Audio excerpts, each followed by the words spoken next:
Another day.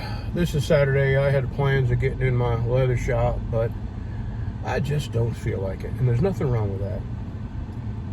So, did you ever think you would see the changes in our world that we have seen in the last 4 years or 20 years? To me, the first most shocking change was our shameful withdrawal from Afghanistan, and the fact that we have left $83 million worth of military-grade high-tech equipment over there. And the other day, the Taliban had a little parade, and guess what they were parading? Our equipment, our uniforms, our armored vehicles, our Humvees and AR-15s and, well, M4s, and night vision and all the stuff we left over there. Anyway, and then we have the illegal invasion. And I don't care, people can call them immigrants. An immigrant, to me, is somebody who comes here with the intention of assimilating and becoming part of the fabric of our country. And illegal is someone who kicks the door down and enters illegally.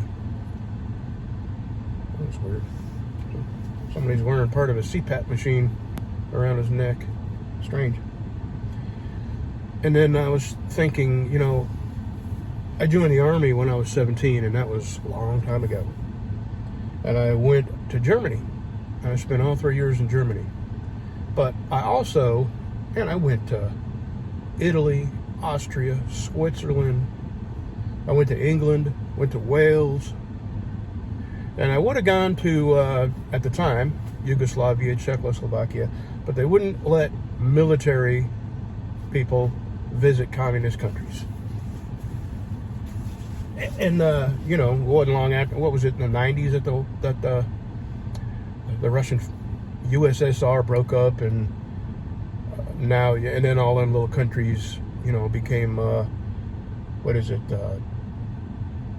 Croatia, and there's a bunch of countries that made up the big country.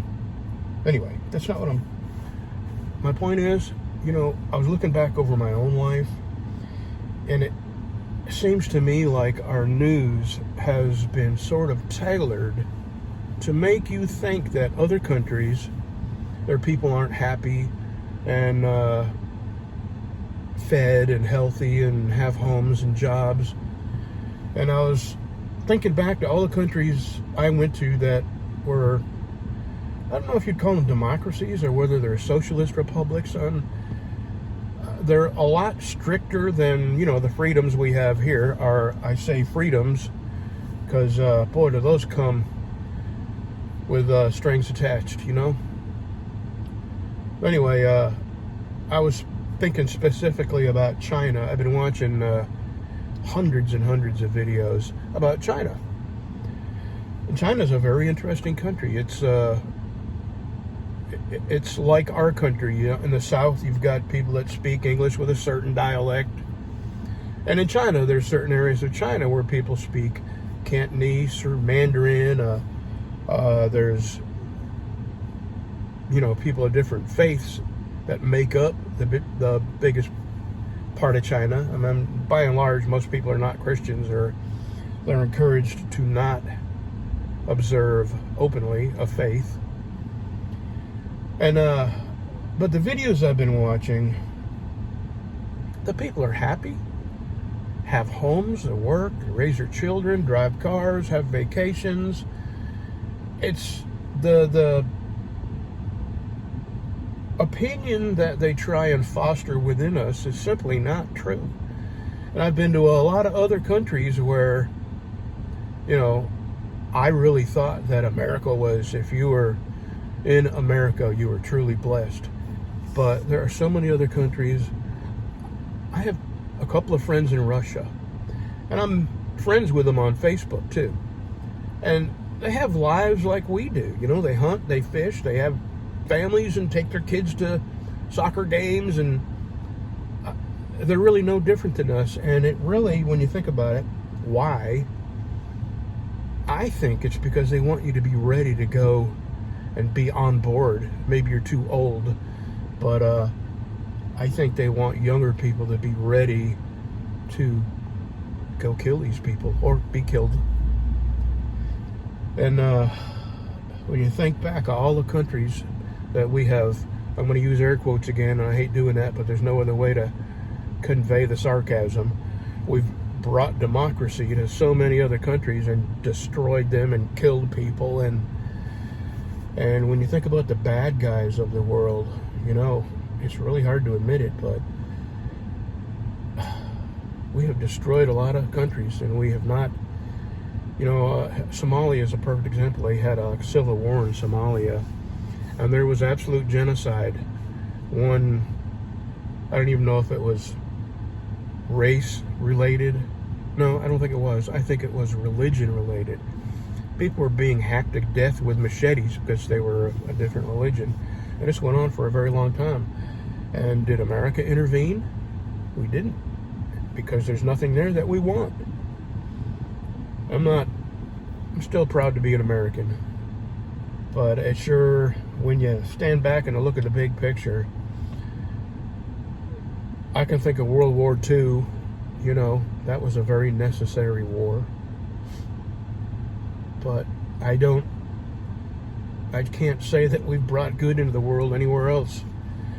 All the other places that we have brought democracy to and then left are far worse off than when we got there. Anyway, me thinking out loud, my wife went in to get some on sale groceries. I don't know what I'm going to do tomorrow. Have a good Sunday, y'all. A couple other things I thought about while sitting here. Kamala Harris has pledged free health care to these illegals. They say there's 7 million, and some estimates go as high as 50 million. And reasonable and conservative estimates say 30 million illegals. And she's pledged free health care and a fast pathway to citizenship. Basically, all you got to do is register to vote and you're a citizen. Anyway, I'm telling you, every time you go to sleep and wake up, there's a new unbelievable thing that's happened. Free health care to illegals. Can you imagine an additional 30 million people flooding our already crowded medical system? Oh, you're going to hit me. Is it that important you get in there? Jeez. This person's going to hit me. Good God Almighty. Oh, wow. Man, oh man, oh man. She's going to move over now. Just unbelievable how bad some people are driving. And she's no older than I am. And I don't know why there's a million of parking spaces here. I don't know why it was so important for her to have this spot. It's not my business, but she sure had to struggle to get her big car in there. Alrighty, I'm gone again.